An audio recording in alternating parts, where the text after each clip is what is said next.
আসসালামু আলাইকুম রহমতুল্লাহ বারাকাতুহ। কি অবস্থা, সবাই কেমন আছেন?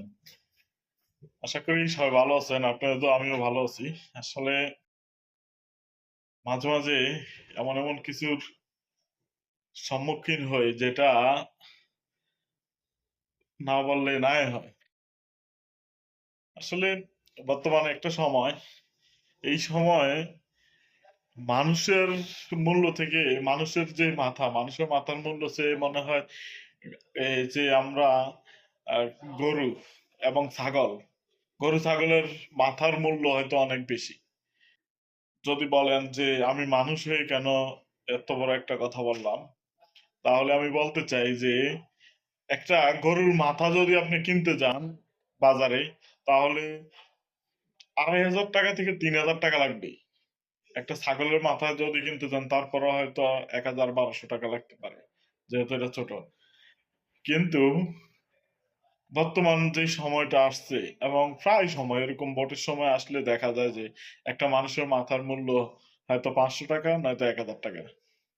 আর এই 1,000 টাকার বিনিময়ে আপনি কাকে ভোট দিচ্ছেন, কাকে নির্বাচিত করছেন, এই জিনিসটা হয়তো আপনি কল্পনাও করতে পারেন না যে আপনার সামনের 5 বছর কি হবে এই 1,000 টাকার বিনিময়ে, কিংবা এই 500 টাকার বিনিময়ে। আপনি কি চিন্তা করছেন একবারও যে আপনি সৃষ্টির শ্রেষ্ঠ জীব হিসাবে আপনার মাথার মূল্য কত?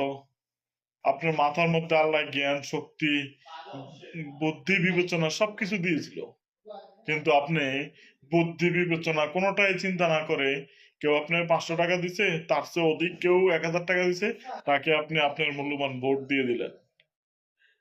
আমি আজকের এত বড় কথাটা শুধু এই কারণে বলতে চাচ্ছি যে একটা গরুর মাথা কিন্তু গেল বাজারে 2,500-3,000 টাকা লাগে, কিন্তু গরুর মাথার মধ্যে কোনো বুদ্ধি বিবেচনা কোনো কিছু নাই মানুষের মতো।